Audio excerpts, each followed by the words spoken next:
کیا تھا. ایک تو مجھ سے سبقت لسانی سے یہ غلطی ہوئی ہے کہ میں نے کہا یزید نے حضرت حسین کے جو ہونٹ مبارک تھے اس پہ چھڑی ماری. وہ ابن زیاد نے, کیا ہوا, وہ ابن زیاد تھا کوفہ کا گورنر. سبقت لسانی ہوتی ہے, آدمی کے دماغ میں کچھ ہوتا ہے, زبان سے غلطی سے کچھ اور نکل جاتا ہے. پھر میں نے اس کی وضاحت بھی کی, بھائی وہ یزید نہیں وہ ابن زیاد تھا, لیکن وہ وضاحت مارکیٹ میں چلی نہیں, وہ کیونکہ کلپ چلا گیا, وہ لاکھوں وہ ملین لوگوں نے سن لیا.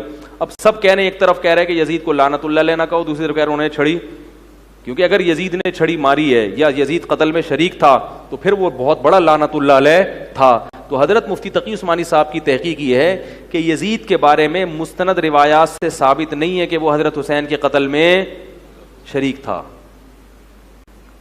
اس لیے حضرت نے مفتی تقی عثمانی صاحب نے بہت ہی پیاری بات لکھی ہے, فرمایا کہ یہ تو ثابت نہیں ہے کہ قتل میں شریک تھا, لہذا اس کی وجہ سے بعض لوگوں نے اس کو رحمت اللہ علیہ بنا دیا. کیا بنا دیا؟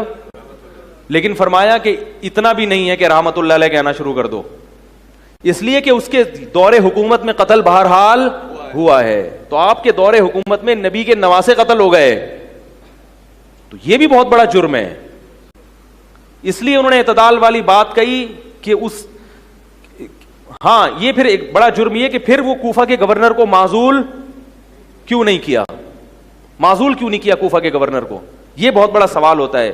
تو اس سوال کی وجہ سے بھی ہم یزید کو اچھا نہیں کہہ نہیں سکتے, ہم اس کو اچھا.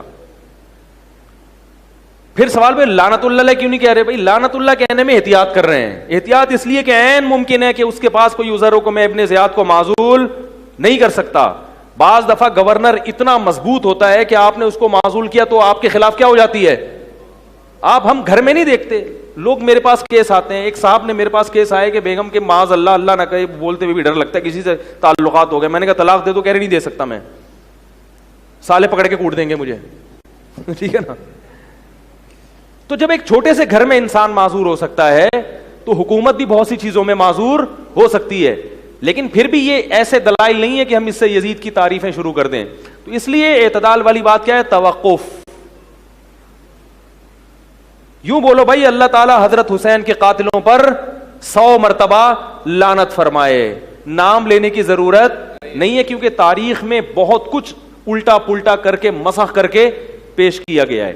اور اگر کسی عالم کی تحقیق ہے کہ یزید کو لعنت اللہ علیہ کہا جائے تو وہ اگر اپنی تحقیق پہ مطمئن ہے تو ان کو کہنے دو, ان کو بھی ملامت کرنے کی ضرورت نہیں ہے. شیعہ حضرات کی اگر واقعی یہ تحقیق ہے, اپنے ذاکروں سے سن کے نہیں, ذاکروں نے تو نیپال میں مردوں کو زندہ کیا ہے, آج کل نئی رپورٹ آئی ہے.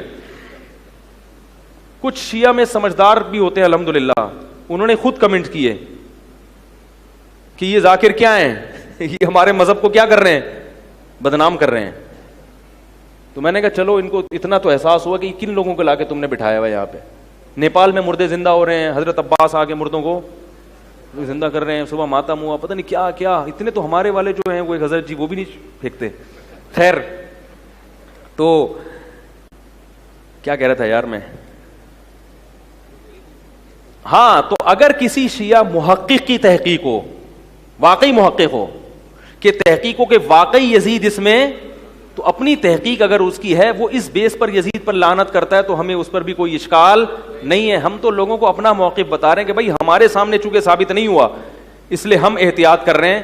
اچھا تو بالکل نہیں کہیں گے, ٹھیک ہے نا, اتنا, کیونکہ اگر بالفرض شریک ہوا اور قیامت میں اللہ نے پوچھ لیا کہ تم نے اس کو رحمت اللہ علیہ کیوں کہا, اس کا جواب دو, تو ہمارے پاس کوئی جواب نہیں ہوگا, پکڑے جائیں گے ہم. کیونکہ حضرت حسین جو نبی کے نواسے ہیں ان کا معاملہ معمولی درجے کا نہیں ہے, بڑا نازک مسئلہ ہی ہے. تو اگر کسی کی تحقیق ہے تو اس بیس پہ کہتا ہے تو ہمیں اس پہ کوئی اعتراض نہیں ہے, لیکن اپنا موقف تو انسان بیان کر سکتا ہے نا کہ بھئی ہمارے سامنے ابھی تک دلائل سے واضح جتنی بھی روایتیں اگر آپ اٹھائیں گے اس میں لگڑے لولے راوی بہت نظر آئیں گے اس میں. تو اس لیے حضرت مفتی تقی عثمانی صاحب کی بات میری رائے میں سب سے زیادہ معتدل ہے, جیسے کہ وہ ہمیشہ معتدل بات ہی کرتے ہیں. اگر اس سے کوئی اختلاف کرتا ہے تو ٹھیک ہے, وہ اختلاف کا حق ہر ایک کو ہوتا ہے, وہ کر سکتا ہے اپنی تحقیق کی بیس پہ. لیکن میں آپ کو کہہ رہا ہوں تحقیق تو کرو, ذاکروں کی تقریریں تحقیق بولو نا نہیں ہوتی. وہ تو مجمع کو رلانا ہے, رو کیوں نہیں, اٹھا کے جوتا ماریں گے, رونا اتنی میں آئے تو رلانے کے لیے. وہ نیپال سے مردوں کو بھی زندہ کریں گے اور پتہ نہیں کیا کیا کریں گے وہ.